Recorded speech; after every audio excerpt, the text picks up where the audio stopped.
we will continue on with our message from the book of Acts. And we are in Acts chapter 19. Actually, ito ay gagawin nating maiksi lang pero mahabang kwento ito.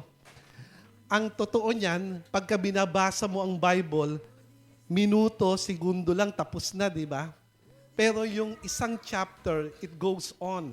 2 to 3 years, 4 years, maybe 5 years. Yun yung duration niya. Sometimes we lack understanding.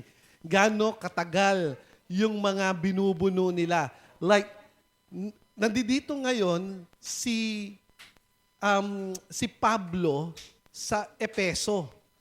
Now, in Acts chapter 19, if you have your Bibles with you, I want you to open in Acts chapter 19 because our title is In Jesus' Name. Sabi mo nga, In Jesus' Name. In Jesus' Name. Grabe, no? Anong significant ng In Jesus' Name? Yun ang tanong. Bakit parang ano na lang, parang madali na lang sabihin. Pero nung unang ginawa ito, merong mga alam niyo yung word na kinuyog? merong ganong pangyayari. So, etong si Paul ay nasa Ephesus, di ba? And habang si Apollos ay nasa Corinth, etong si Paul pumunta sa Epheso. Remember the Bible, it talks about, merong epistle si Paul, yung letter niya sa Ephesus. Now, meron siyang nakitang mga disciples. Can you imagine this? The word is disciple. Tingnan mo yung katabi mo. Siya ba ay alagad? Ang alagad ay napakalalim na word. Kasi, yung mababaw na word ng alagad, tagasunod ni Kristo. Pero ang pinakamalalim, sumusunod talaga. Yung buhay niya ay para kay Kristo. Now, ang sabi ni Pablo, tinanggap nyo na ba ang banal na Espiritu? Tanungin mo nga yung katabi mo, tinanggap mo na ba ang banal na Espiritu? Ang tanong, paano yun? Di ba? Paano yun? Did you receive the Holy Spirit when you believe? Nung ikaw ba ay naniwala, ikaw tinanggap mo ba yung Holy Spirit ng Panginoon? Yun ang tanong niya. And the truth of the matter is this, the time that you have accepted Jesus Christ as your Lord and Savior, the Holy Spirit dwell in you. Tingnan mo yung katabi mo, meron siyang kakaibang aura, di ba? Ang aura niya ay yung Holy Ghost. Parang multo. Hindi. So, sabi niya, did you receive the Holy Spirit when you believe? And that is the case right now. What is the Holy Spirit? The Holy Spirit is God Himself. He is a person in the Trinity, and they are one God. So, on the contrary, we have not even heard if there is a Holy Spirit. Sabi nila, hindi. Hindi nga namin naririnig yan eh. Now, sabi niya, into what then you were baptized? Sabi, kay baptism ni John. Baptism ni John. Here, it talks about John's baptism. Yung cousin ni Jesus, di ba? Nagbabaptize siya. So, sabi ni Paul, itong baptism ni John ay baptism of repentance, telling people to believe in Him who was coming after Him, that is, in Jesus. When they heard this, they were baptized in the name of the Lord Jesus Christ. Now, when Paul had laid hand on them, the Holy Spirit came on them and they began to have spiritual gifts. Alam niyo, spiritual gifts, there are a lot of spiritual gifts. Hindi kasama doon ng kakulitan sa spiritual gifts, pero maraming mga spiritual gifts. Here, ang nakita nila, they speak in tongues and they prophesy. Sabi mo nga, prophesy. So, when we prophesy, we say things about what the Lord is telling to that person. So, merong 12 men, sila ay about 12, and he entered the synagogue continuing speaking out boldly for 3 months. Ilang buwan? Isipin mo yon. Akala natin, pagka binabasa lang natin, akala mo kanina lang, tapos sumunod to. Hindi. 3 buwan siya na nagtuturo. Ilang buwan na tayo dito? Ilang taon na? Ha? Hindi tayo. Ilang taon na tayo? Ha? Kulang pa. You know why? Having discussion, they persuade them about the kingdom now. But when some becoming hardened and disobedient, umalis. Nag-withdraw si Paul. Di ba? Umalis siya. And then, he took, nung siya'y umalis, he withdraw from them and had discussion daily in the school of Tyrannus. Pumunta siya sa isang school. Now, doon, for 2 years, ilan? 2 years. Tagal na, no? Ang tagal nun, 2 years. For 2 years, so that all live in Asia heard the word of God. Now, this is what we call preparation. We prepare. Hindi lahat instant. Ngayon, puro instant na. Instant noodles, instant coffee, lahat puro instant. Pati gusto mo kagad instant na kayamanan, di ba? Lahat gusto instant. Pero ito ay preparation. Because God was performing extraordinary miracles by the hands of Paul. Ano raw? Gumagawa ang Panginoon. Kumikilos ang Panginoon. Sabihin mo sa katabi mo, kumikilos si Lord. Tandaan mo yan. Sabihin mo, tandaan mo yan. Kumikilos si Lord. Naniniwala ka ba doon? Naniniwala ka ba na kumikilos si Lord para sa'yo? Madaling maniwala na kumikilos si Lord. Pero naniniwala ka ba na kumikilos si Lord para sa'yo? You know why? Because most of the time, we are being what? We are being whispered. By who? By the enemy. Alam mo, nakalimutan ka na. Alam mo, ganito ang mangyayari sa'yo. Alam mo, ganyan ang mangyayari sa'yo. Alam mo, ganito, ganyan. God is telling you right now, God is doing something for you. And we need to live on that premise. Dapat tayo ay namumuhay sa katotohanan na may ginagawa si Lord para sa iyo.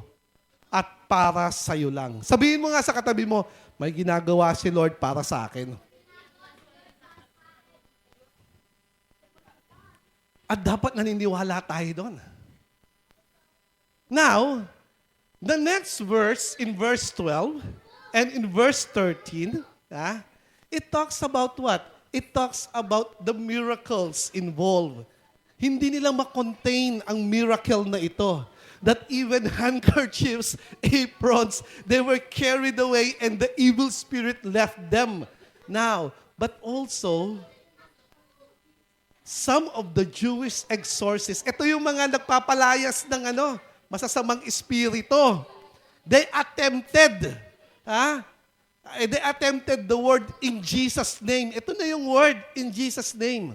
So, inattempt nila, wala silang relationship sa Panginoon, wala silang relationship, they just there because they know na, teka muna, effective yun Effective yung in Jesus' name. So, etong mga exorcists na to, pumupunta sila from place to place, attempted to use the name of the Lord Jesus over those who had evil spirits, saying, I order you in the name of Jesus, whom Paul preaches. Now, merong itong grupong ito, yung mga anak ni Seva, a Jewish priest, doing this, ginagawa nila to. The evil spirit responded to them. Alam mo kung anong response sa kanila? Kilala ko, sabi ng kahit na ang kaaway, Ang kaaway, tandaan nyo to, ang kaaway, kilala niya si Jesus Christ. Sabi ng kaaway ganito, I recognize Jesus. Kilala raw ng kaaway si Jesus Christ. And I know Paul, kilala ng kaaway si Pablo. Ito yung tanong niya, but who are you?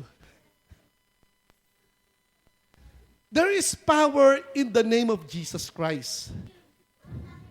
The power of that name comes from Jesus Himself. Through the Holy Spirit. And the Holy Spirit who dwells in you. Amen.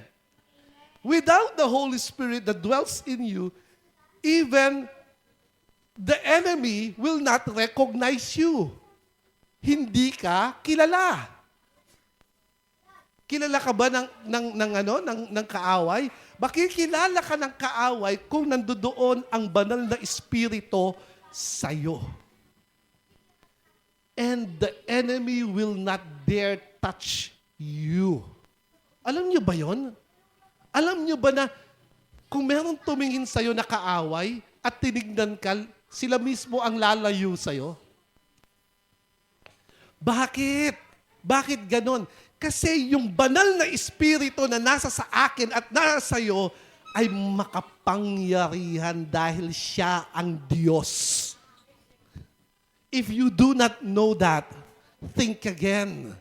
Because what happened next is this. Hindi ko kayo kilala and what? The man in whom was the evil spirit pounced on them and subdued, kinuyog sila. Isang tao laban sa 7. Ay, ang lakas ng espiritu na to. Nakakita na kayo ng sinasapian na tao? Tingnan mo yung katabi mo. Ganito yun.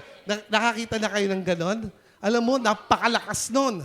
And they overpowered them. You know why? Why this evil one overpowered the 7th person? Alam niyo kung bakit?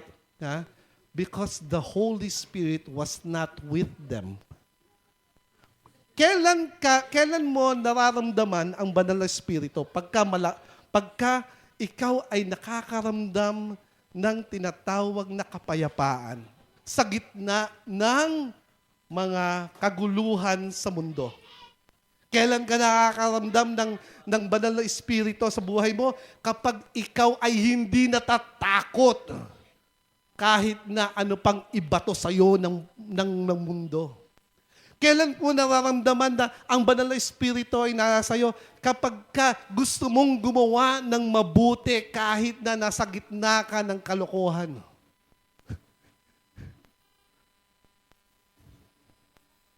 Yung binigay sa'yo sobra, binigyan ka ng sukli ay sobra, pagtingin mo, anong gagawin mo?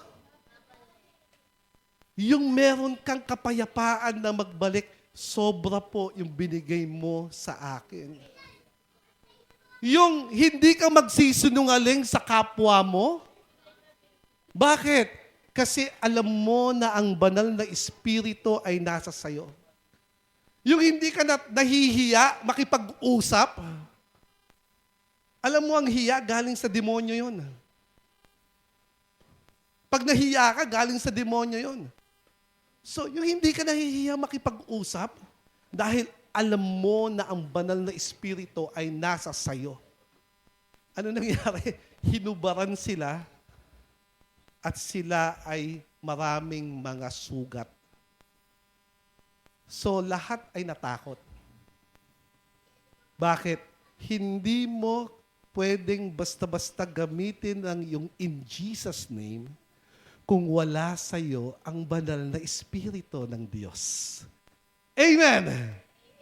Nasa sa iyo lang ang banal na espiritu kung ikaw ay nagpahayag ng relasyon mo kay Kristo Jesus. Wala nang iba. There's no other way. So, in verse 18, many of those who believed kept coming, and they kept confessing and disclosing their practices. What happened?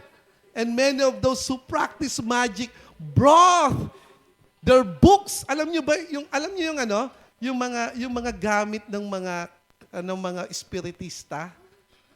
Isipin mo 'yon, pinagkukuha nila at they burn everything, including silver, everything. In verse 20, so the word of the Lord was growing, prevailing mightily. Imagine this. I will cut short this sermon, and I want you to think about this. Think about this. If God is for us, who can be against us? Ano raw? Kung ang Panginoon ay para sa'yo, sino ang lalaban sa'yo?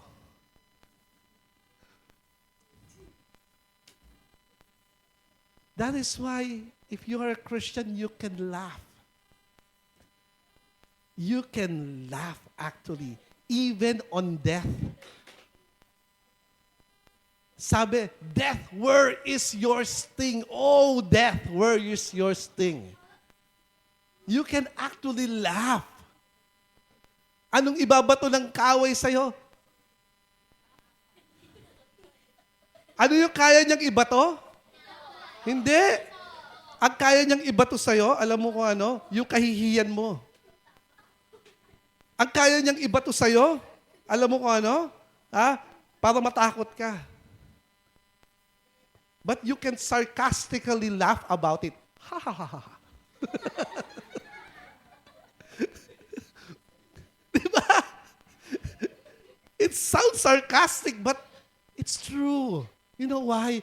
I have the Holy Spirit in me. And no weapon formed against you shall prosper.